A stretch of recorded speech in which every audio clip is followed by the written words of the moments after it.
சிறுவன் ஒருவன் ஏரிக்கரையில் விளையாடிக் கொண்டிருந்தான்.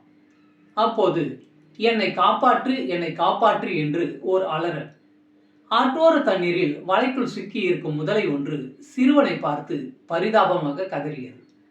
மாட்டேன், உன்னை விடுவித்தால் என்னை விழுங்கி விடுவாய், காப்பாற்ற மாட்டேன் என மறுக்கிறான் சிறுவன். ஆனால் முதலை, நான் உன்னை சத்தியமாக சாப்பிட மாட்டேன், என்னை காப்பாற்று என்று கண்ணீர் விட்டது. முதலையின் பேச்சை நம்பி சிறுவனும் வலையை அறுக்க ஆரம்பித்தான். அறுத்து முடிப்பதற்குள் சிறுவனின் காலை பிடித்து கொண்டது. பாவி முதலையே, இது நியாயமா என்று சிறுவன் கண்ணீருடன் கேட்க, அதற்கென்ன செய்வது, பசி வந்தால் 10ம் பறந்துவிடும், இதுதான் உலகம், இதுதான் வாழ்க்கை என்று சொல்லிவிட்டு விழுங்க ஆரம்பித்தது முதலை. சிறுவனுக்கு சாவது பற்றி கூட கவலை இல்லை. முதலை ஏமாற்றி விட்டதோடு மட்டுமல்லாமல் நன்றி கெட்டத்தனத்தை இதுதான் உலகம் என்று சொல்வதை அவனால் ஏற்றுக்கொள்ள முடியவில்லை. மரத்தில் இருந்த பறவைகளை பார்த்து கேட்டான், இதுதான் உலகமா? அதற்கு பறவைகள், எத்தனையோ பாதுகாப்பாக மரத்தின் உச்சியில் நாங்கள் முட்டையிடுகிறோம், ஆனாலும் பாம்புகள் முட்டையை குடித்து விடுகின்றன, அதனால் இதுதான் உலகம் என்று சொல்லின.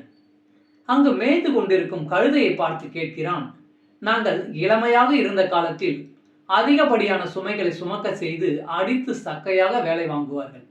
எங்களுக்கு வயதாகி நடை தளர்ந்தவுடன் தீனி போட முடியாது என்று விரட்டி விடுவதால் முதலை சொல்வது சரிதான் என்றனர்.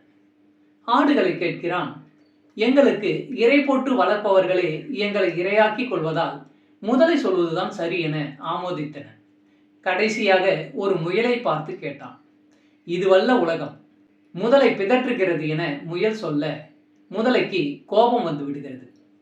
சிறு முயல், உனக்கு என்ன தெரியும் என்று முதலை சொல்லவும், நீ பேசுவது சரியாக புரியவில்லை, தெளிவாக பேசு என்றது முயல். காலை விட்டால் சிறுவன் ஓடிவிடுவான் என்று முதலை சொன்னதும் முயல் பெரிதாக சிரித்தது. உன் வாளை வைத்து அவனை அடித்து விட முடியாதா? ஒரே அடியில் அவனை வீழ்த்த விட முடியும் முன்னால் என்றவுடன் கர்வத்துடன் காலை விட்டுவிட்டு இதுதான் உலகம் என பேச துவங்கியது முதலை. முயல் சிறுவனை பார்த்து நிற்காதே ஓடிவிடு என்கிறது. சிறுவன் ஓடிவிட்டான். வாளால் அடித்து விடலாம் என நினைத்த முதலைக்கு ஏமாற்றமாக போய்விட்டது. வலையிலிருந்து வால் பகுதி விடுவிக்கப்படாதது அப்பொழுதுதான் முதலையின் நினைவுக்கு வந்தது. கோபத்துடன் முயலை பார்க்க, புரிந்ததா, இதுதான் உலகம், இதுதான் வாழ்க்கை என்றது முயல். தப்பி ஓடிய சிறுவன் கிராமத்தினரை அழைத்து வர அவர்கள் முதலையை கொன்றனர். அதே நேரத்தில் சிறுவனோடு வந்த வளர்ப்பு நாய் புத்திசாலி முயலை பாய்ந்து பிடித்தது. சிறுவன் முயலை காப்பாற்றுவதற்குள் நாய் கொன்று விடுகிறது. உயிராக வளர்த்த நாய்தான் என்றாலும் உயிரை காப்பாற்றிய முயலை கொன்று விட்டதை அவனால் சகித்து கொள்ள முடியவில்லை. கல்லெடுத்து எறிந்து நாயை விரட்டி விடுகிறான். உதவி செய்தவர்களுக்கு உபத்திரம் ஏற்படுவதும் நேசித்தவர்களையே வெறுக்க நேரிடுவதும் அவனை குழப்பி விடுகிறது. இதுதான் உலகமா, இதுதான் வாழ்க்கையா என்ற கேள்விக்கு பதில் சொல்வார் யாரும் இல்லை.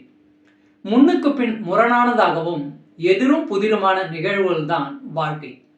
அடுத்த நொடிகளில் நடக்க இருப்பது அதிர்ச்சிகளா ஆச்சரியங்களா என அறிய முடியாமல் இருப்பதுதான் வாழ்க்கையின் சுவாரஸ்யம். வாழ்க்கையை புரிந்து கொள்ள முடியாது, புரிய வைக்கவும் முடியாது. எது நடந்தாலும் ஏற்றுக்கொண்டு முன்னேறுவதுதான் வாழ்க்கை. நன்றி. வாழ்க வளமுடன்.